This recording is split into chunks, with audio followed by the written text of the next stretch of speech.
An Oriental gentleman on a transatlantic liner is sitting in a deck chair near a Westerner. They introduce themselves as Mr. Goldberg and Mr. Chen. Without warning, suddenly Mr. Goldberg leans across and slaps Mr. Chen on the cheek. "Why did you do that?" demands the astonished victim of the assault. "Because of what you did at Pearl Harbor." "But I'm Chinese, not Japanese." "Chinese, Japanese, you look the same to me." Then, just as suddenly, Mr. Chen slaps Mr. Goldberg. "What's that for?" "My great-grandfather went down on the Titanic. You sank it," is the reply. "But the Titanic hit an iceberg." "Iceberg, Goldberg, sounds the same to me." Shakespeare had another way of putting it. "What's in a name?" Juliet tells Romeo.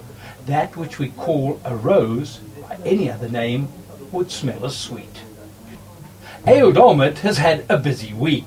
Having previously done well in Washington and then in Egypt and Jordan, the Israeli Prime Minister has been trying to convey in London and Paris the merits of his so-called Convergence or realignment plan in the West Bank.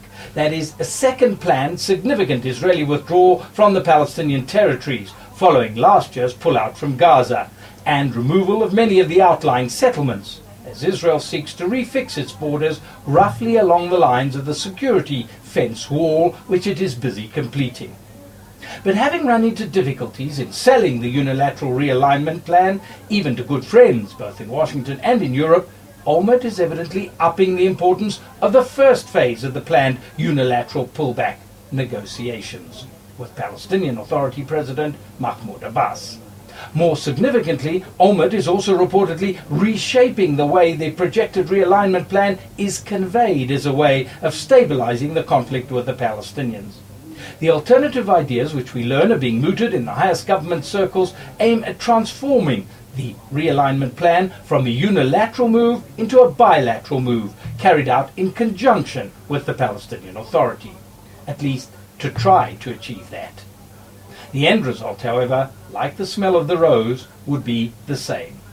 According to these reliable estimates and accounts, Israel would propose to President Abbas that agreement be reached whereby Israeli withdrawal leads to the creation of a Palestinian state with provisional boundaries, an entity that covers the full Gaza Strip, from which Israel has already withdrawn, and also some 90% of the West Bank.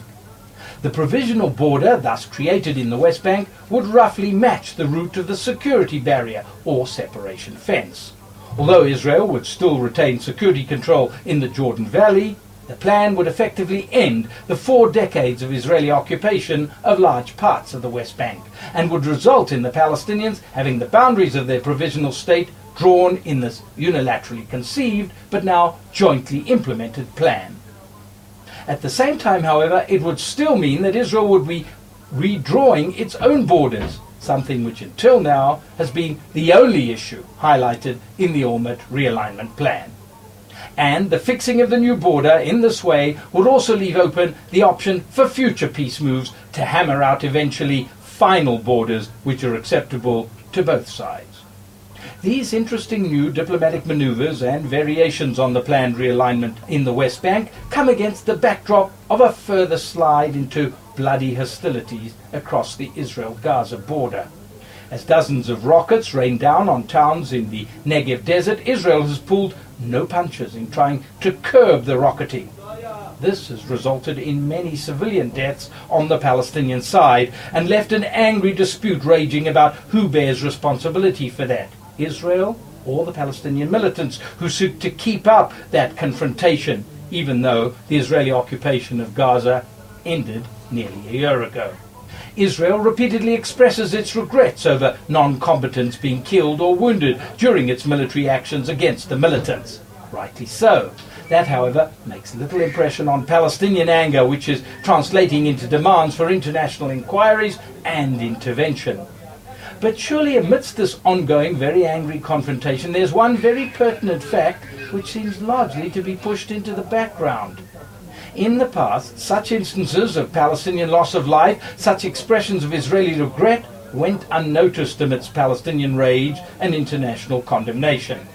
That, however, was when Israel was in occupation of Gaza. Now what is happening is a bloody cross-border confrontation. Tragic as the many Palestinian deaths have been, it's not the sound of the same situation at all. It's a very different battle, war you might even say, being fought without Israel still being in occupation of Gaza. Two questions hang fatefully now in the air. First, whether or not Hamas chooses to break a year-long ceasefire, and second, whether or not these incidents prod the Palestinians to resolve their internal differences about how to proceed in face of Israel's declared intention to go on acting unilaterally, should the Palestinians not be prepared seriously to negotiate the future together with Israel. For its part, the overall thrust of Israeli policy remains headed in the same direction, towards separating Israelis from Palestinians more and more from one another, and Palestinians from Israelis. That is, further eroding the occupation with a view to having the two sides eventually arrayed on separate sides of a newly delineated border, whether in non-violent coexistence or in confrontation. Simon MacDonald is the British ambassador in Israel. He was party to the talks in London this week between Prime Ministers Olmert and Blair, at the end of which Ambassador MacDonald said cogently, there must be a first major attempt at negotiating a full-scale agreement between Israelis and Palestinians.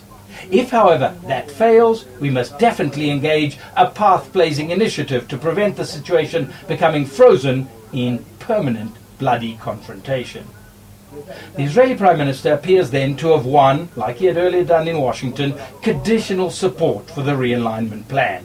Whether, however, this eventually results in unilateral Israeli action, or in a coordinated Israeli-Palestinian move, or in a unilaterally imposed Palestinian entity, could depend very much on the outcome of the internal Palestinian power struggle between Mahmoud Abbas and Hamas, which is playing out right now, both in Gaza and in the West Bank.